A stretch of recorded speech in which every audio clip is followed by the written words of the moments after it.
ఇవాళ సాధకులందరి కోసం ఒక అద్భుతమైనటువంటి పరిహార క్రియని సాధనా తంత్రాన్ని చెబుతున్నాను. సావధానంగా విని చేసుకోండి. ఈ తంత్రం పేరు నాగభైరవ సకల శాప నివారణ తంత్రం. ఓం నమో భైరవాయ నమః. ఈ తంత్రం చాలా శక్తివంతమైనది. ఈ తంత్రంతో మీ జీవితంలో ఉన్న సమస్త దోషాలను, శాపాలను, సర్పదోషాలను మరియు కాలసర్ప దోషాలతో సహా పూర్తిగా తొలగించే ఒకే ఒక్క సాధన ఇది. గుర్తుంచుకోండి సాధకులారా. ఈ నాగభైరవ తంత్రం ఒక్కసారి మీరు సరిగ్గా చేస్తే మీ జీవితం మారిపోతుందనడంలో సందేహం లేదు, ఏమాత్రము లేదని గుర్తుంచుకోండి. ఈ తంత్రం మిమ్మల్ని బాధిస్తున్న ప్రతి దోషాన్ని హఠాత్తుగా కాల్చేస్తుందని గుర్తుంచుకోండి.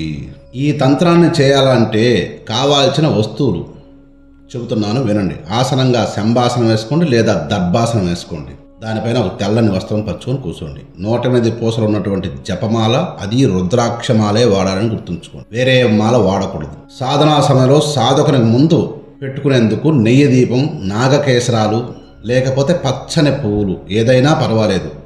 ఎందుకంటే ఆ దీపానికి నీకు ఇష్టం వచ్చినట్టు అలంకరించుకో.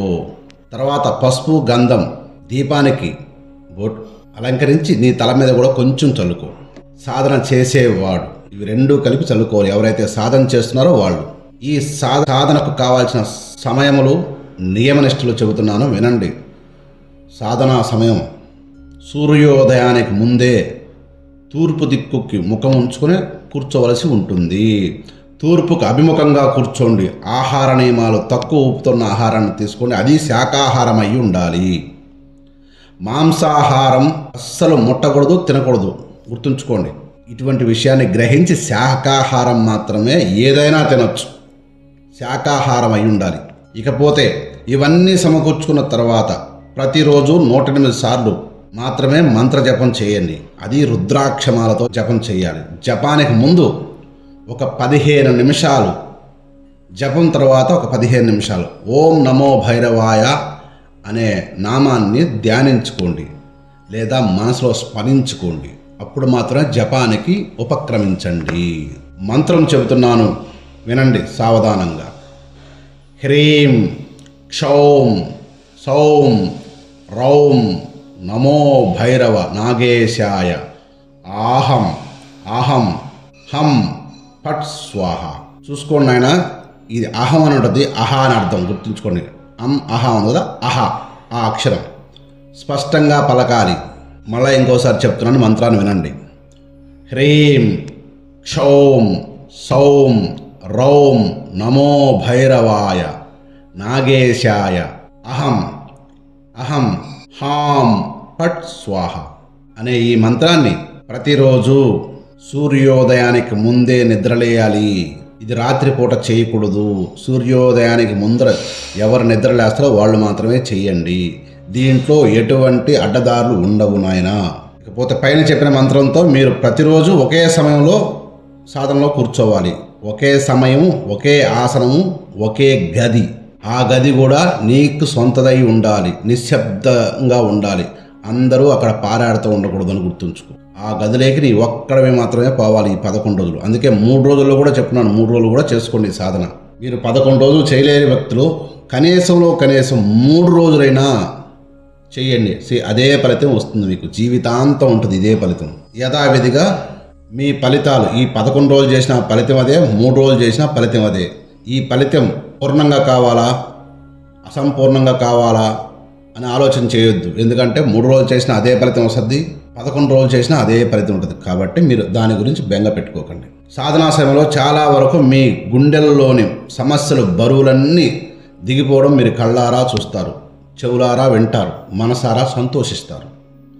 ఈ సాధన బయట శబ్దం కాకుండా లోపల వెలిగే అగ్నిలా భావించి చేయాలి. శబ్దం మీ గుండెను తాకాలి. అప్పుడు మాత్రమే ఖచ్చితమైన ఫలితాన్ని ఇస్తుంది. అంటే మనస వాచ కర్మణ ఈ సాధనను నమ్మి సాధన చేయాలని అర్థం. ఏదో ఛానల్లో చెప్పారు చేద్దాం అనుకుంటే పొరపాటే. నీ మనసు దాని మీద పూనికి కలిగితేనే సాధన చెయ్యి, లేకపోతే విని ఊరుకు సైలెంట్గా ఉండు. ఈ మంత్రం భయంకరంగా అనిపించినా శాంతంగా నిశ్చలంగా చేస్తే ఇది చేసిన వాళ్ళని మొత్తం జీవితాన్ని రక్షించడంలో దిట్టని గుర్తుంచుకోండి సాధకులారా. 11వ రోజు లేదా 3వ రోజు సాధన పూర్తయిన తర్వాత మీ వద్ద మిగిలిన వస్తువులు లేదా పువ్వులు ఒక కాగితంలో పెట్టి నదీ సమీపం లేదా శివాలయ మందిరంలో లేదా శివాలయం పక్కన ఎక్కడైనా బావి ఉన్నా అందులో వదిలేయండి. ఇప్పటి వరకు మీరు పూజారంలో చేసిన నిర్మాల్యం ఏదైతే ఉందో అదంతా కలిపి ఒక ప్యాకెట్ కట్టి బయటకు తీసుకెళ్ళి నదిలో కావచ్చు శివాలయంలో కావచ్చు విసర్జించండి. శివాలయం అంటే శివుడు ముందు వేయకండి.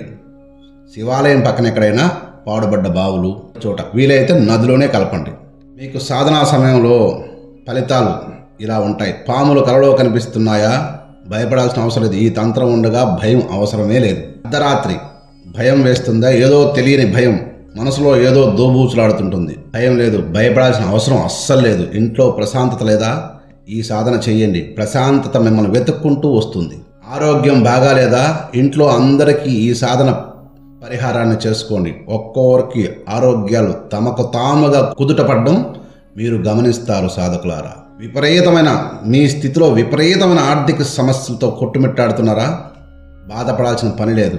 ఈ సాధన ద్వారా మీరు సర్వ ఆర్థిక బాధల్ని తీర్చివేస్తున్నదిలో సందేహం లేదు. సర్వ పాపాలతో సహా. ఈ సాధన చేసే ముందు మీరు ఎన్ని పాపాలు చేసినా ఈ సాధన చేసిన తర్వాత మీ పాపాలన్నీ క్షయమవుతాయి. అప్పటి నుంచి కొంచెం భద్రంగా ఉండి పాపరహితంగా బతకడానికి ఆలోచించండి సాధకులారా. ఇంకపోతే ఈ సాధన చేసేవాళ్ళు చేయకూడని కొన్ని పనులు ఉన్నాయి. ఎవరిని నిందించకండి. ఎవరి వల్ల శాపం వచ్చినా ఎవరి వల్ల మీకు సమస్య వచ్చినా మీరు క్షమాపణతో వేసిన తంత్రం భైరవుని కృపతో పనిచేస్తుంది. గుర్తుపెట్టుకో. మీరు ఈ తంత్రం ఇప్పుడు చేసిన తంత్రం భైరవుని కృపతో నిరంతరం నీ మీద పనిచేస్తూనే ఉంటుందనే విషయాన్ని గుర్తుంచుకో. కనుక ఎవరిని దూషించకు, ఎవరిని పల్లెత్తి మాట్లాడకు. ఈ సాధన నువ్వు చేసుకో. ఆ రోజు వరకు నువ్వు చేసిన కర్మలన్నీ భస్మీపటలం చేసే సాధనే ఇది. తంత్రాన్ని ఉపయోగించి మీ జీవితాన్ని వైభవోపేతం చేసుకుంటారని ఆశిస్తూ ఈ సాధన అందరికీ అందిస్తున్నాను. ఈ తంత్రం ఎక్కడా కనిపించదు. ఇది భైరవుడి అనుగ్రహంతో ప్రపంచానికి కానుకగా వచ్చిన పద్ధతి. మీరు దీనిని నమ్మితే నాగభైరవుడు మీ జీవితాన్ని రక్షిస్తాడు. నమ్మి చేసి నిరూపణ చూసుకోండి. నమ్మకుండా చేశారు, ఇది పనిచేయదు, 3 రోజులు పనిచేయడం ఏంది, 9 రోజులు పనిచేయదు. మనసు పెడితే ఒక్క రోజులో కూడా మంత్రం పనిచేస్తున్న విషయాన్ని మర్చిపోవద్దు సాధకులారా. ఇక్కడ అక్షరం కాదు కావాల్సింది, అక్షరం ఉంటుంది. మొలిసే అక్షరం ఉన్న బాగా సారవంతంగా చేసిన భూమి కావాలి కదా ఇతరం మొలవనికి. ఆ సారవంతంగా చేసిన భూమే నీ మనస్సునే గుర్తుపెట్టుకో. ఈ మనసులో బీజం నాటితే ఒక్క రోజులో కూడా మొలుస్తుంది. అదే ఒక్క రోజులో కూడా సిద్ధి పొందవచ్చు. మనస్సు నిలకడగా పెట్టి సాధన చేయండి. పనికి మాలిన ఆలోచన చుట్టూ పరిగెత్తి మీరు చేసేది ఏమీ లేదు. లాస్ట్గా బాధపడడం తప్ప. కాబట్టి ఏ సాధన చేసినా ఈ ఛానల్లో మేము పెట్టిన ఏ సాధన మీరు చెయ్యాలనుకున్నా మనసుని నిలబెట్టి సాధన చేసి అప్పుడు మీకు ఫలితం 100 రెట్లు కనిపిస్తుంది. మనసునే నిలబెట్టలేనప్పుడు నువ్వు మంత్రాన్ని నుంచి వచ్చే శక్తిని నిలబెడతావు. ఆ శక్తి నుంచి వచ్చే వైబ్రేషన్స్ని ఏం తట్టుకుంటావు? వైబ్రేషన్ నుంచి వచ్చే మాయని ఏం తట్టుకుంటావు? కనుక మాయని ఇవన్నీ అందులో ఇది కలియుగం. ఈ కలియుగంలో మాయలు మామూలుగా ఉండవు. జాగ్రత్తగా ప్రతిదీ చేసుకో. ప్రతి సాధన చేయండి, కానీ మనసు పెట్టి చేయండి. ఏది చేసినా మనసు ముఖ్యం. మనసు మీద మాత్రమే మంత్రం పనిచేస్తుంది. నువ్వు నోట్లో సంగరించేంత మాత్రాన అక్షరం పట్టుబడచ్చేమో కానీ అక్షరం కొన్న శక్తి పట్టుబడదు. కనుక అక్షరం పడాలంటే ముందు మనసు పట్టుబడాలి. అందుకే మనసుని అద్దుగా చేసి సాధన చేయడం అలవాటు చేసుకోండి. ఎప్పుడు నేను చెప్పేదే. కనుక ఇది చాలా చిన్న క్రియ ఇవాళ మీకు చెప్పింది. చేసుకొని సుఖపడండి. సర్వే జనా సుఖినో భవంతు.